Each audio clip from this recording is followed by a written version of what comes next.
மின்மினி தமிழர்களுக்காகவே வந்தாச்சு முதல் hyperlocal social media app. உடனே டவுன்லோட் பண்ணுங்க.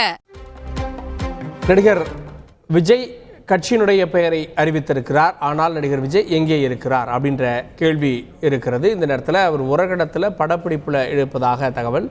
செய்தியாளர் சதீஷ்மணி கூடுதல் விவரத்தோடு இணைகிறார். சதீஷ்மணி, இப்போ விஜய் எங்கே இருக்கிறார்? பொதுவாக இந்த மாதிரி அறிவிப்புகள்லாம் வரப்போ ஒரு ப்ரெஸ் மீட்டோ அல்லது மாநாடோ போன்றவற்றெல்லாம் வரும். இந்த மாதிரி ஒரு ட்வீட் மூலமாக இப்போ அறிவிப்பு வந்திருக்கிறது. இப்போ விஜய்க்கான அவருடைய ரசிகர்கள் குவிந்து வருவதாக தகவல். கூடுதல் விவரங்கள் என்ன?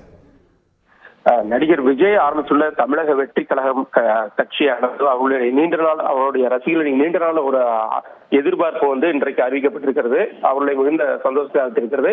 இதனைத் தொடர்ந்து விஜய் நற்பணி மன்ற இயக்க நிர்வாகிகள் மற்றும் அவருடைய ரசிகர்கள் எல்லோரும் தற்போது விஜய் உரகடம் திருவள்ளூர் அடுத்துள்ள உரகடத்தில் கோட் என்ற திரைப்படத்தினுடைய ஷூட்டிங்கில் இருக்கிறார்.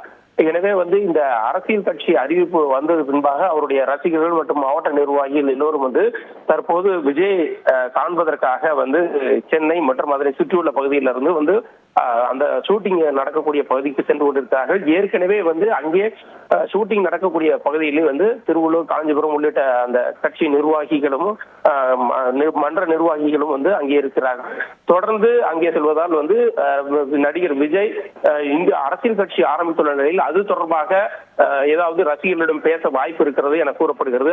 அதன் காரணமாக இந்த வெற்றி சந்தோஷத்தை காண வேண்டும், அதே போல விஜயினுடைய பேச்சையும் கேட்க வேண்டும் என்ற ஒரு ஆவலில் சென்னை மற்றும் அதனுடைய சுற்று வட்டார பகுதியிலிருந்து அந்த விஜய் மன்ற நிர்வாகிகள் அதே போல ரசிகர்கள் உள்ளிட்டவர் தற்போது உரகடம் நோக்கி படையெடுத்து வருகிறார்கள்.